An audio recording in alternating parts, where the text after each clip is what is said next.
Hello, hello, and welcome back to Inquire Within by Maggie Jones.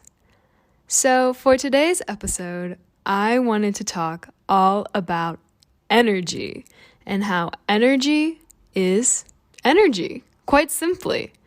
And where your attention goes, the energy flows.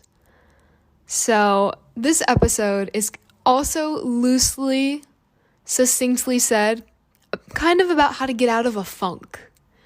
You know, sometimes we know we're in a funk. Sometimes we don't know it until the notion just collapses around us and we scramble and we get scared. And it's okay because it's life. We all find ourselves in these situations and we get out of it. And then sometimes we find ourselves in it again. And then we have to remind ourselves how we got out of it the last time. And it's this cyclical nature of life that is tied to our energy and where we are focusing it.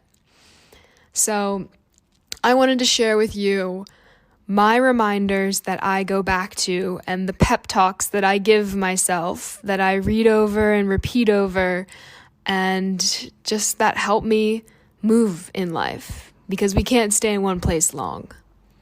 I mean, we as humans have an intrinsic need to feel both good and constructive.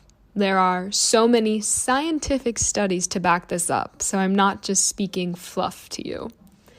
We need to not just survive in life, we need to thrive in our lives. Yet in the throngs of daily life, that need isn't always met. It's not easy to come by organically, nor is it always simple to make for ourselves when we have some maybe physical, mental, spiritual, financial worlds that are just in disarray. So modern life doesn't necessarily make this easier, and it capitalizes on these feelings of inadequacy when the whole world seems to be shouting at us, monetize your hobbies, have productivity goals, or of course the dreaded, I should be doing something feeling. And then your internal human who never signed up for physical embodiment on this planet stresses and freaks out and you spiral. It's okay. Breathe. You've got this. We've got this. And here's what to do. I made it really simple. You just do the next right thing.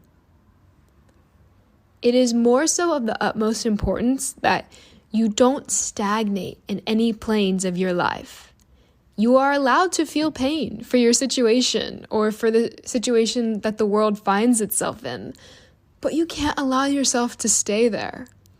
Time lost is never found, and it's all too easy to lose days and nights or weeks into months in a paralysis of analysis. You're floating in space or spiraling unproductively. No. You need to address the issues that are forbidding you from mentally, physically, financially, spiritually moving forward. Do so to the best of your capabilities, and then also ask for help in the areas you cannot figure out on your own. The only certain thing this life is that we have for sure is the present moment. Whether that is an exorbitant high, the shakiest, darkest low you've ever experienced, a profound moment of insight, a quiet sense of contentment, or a fiery rage of turbulence. Give yourself the grace to let the multitudes of you exist. But then you must move on. No place of being is a place to stay forever. And energy is energy. Like attract like. Plain and simple. So to get life moving in the direction you want it, you have to take initiative into proactively moving it along if it seems to have stagnated. The opposite is also true. If maybe you need to put on the brakes if you've been zooming at the speed of light. Stuck in a rut, spiraling out of control, having that little rock in your shoe, knowing that there's an aspect of your life that needs a tune-up or a complete overhaul. In these scenarios, if you do nothing, nothing will happen. If you do something, something may happen.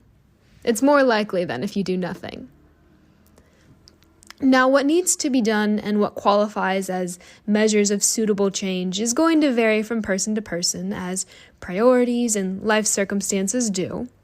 Yet, I invite you to firstly sit in stillness with yourself, just so you can identify what these aspects are to you in your life personally. Don't be afraid to get honest. This is just a space for you and yourself, not for anyone else. Now, basically what this looks like more tangibly is on Monday you could be running a household, taking stock for your next grocery run, organizing, cleaning, scrubbing the tiles with a toothbrush, cooking each and every meal, so on and so forth. Tuesday, you could be out on the town, connecting with your people, checking in on friends, family, career moves, immersing yourself in your community. By Thursday, you may feel the intense need to cultivate your mind by studying, thereby diving nose deep into a new mindfulness practice or science class, reading up on actual history, or maybe just taking into account your own personal history. Thinking, here is where I am in life. How did I get here? Maybe you're just following that one whim of a thought that just continually pops up. By Friday, you could very well just want to run for miles and miles along an ocean and not see a single soul. Let yourself do all of this. Though it is all different, it is all connected by a common thread of purpose. And that is to solidify to yourself that you are alive, you are doing okay, and you are a capable human. And most importantly, you are moving. Energy is energy, and like attracts like. Plain and simple. With practice and patience, you'll come to understand when to push, when to pull, which aspects of life you need to maybe disengage in to attend to others. And you'll find that there are certain rewards from doing that, and to you focus on certain responsibilities and focus on others at different times. Like I said, whether you need to just run a household or whether you just need to go for a run. Just start by asking yourself what you can do in this moment to be useful for yourself or for others, and how you can feel the best in doing so. I'm a strong believer that you really can have your cake and eat it too. And you maybe get to decide, chocolate or vanilla. Now, one very important little PS that I want you to know, dear listener, is don't get too hung up on the words constructive and good as you make an honest attempt at an energy shift. I'm not sure quite where you're starting out from, but if it maybe is a lower negative space, you need to give yourself grace in the beginning, and that's really a main necessity too. The words constructive and good can also be interchanged for a disciplined practice or flow when you're asking yourself how you want to shift. I find that these words are less tied to external measures of success or failure if, the energy doesn't shift as quickly or in the direction you maybe want. But more so, these words are kind of tied to how the changes make you feel. I found that with both, it's healthy to have a balance.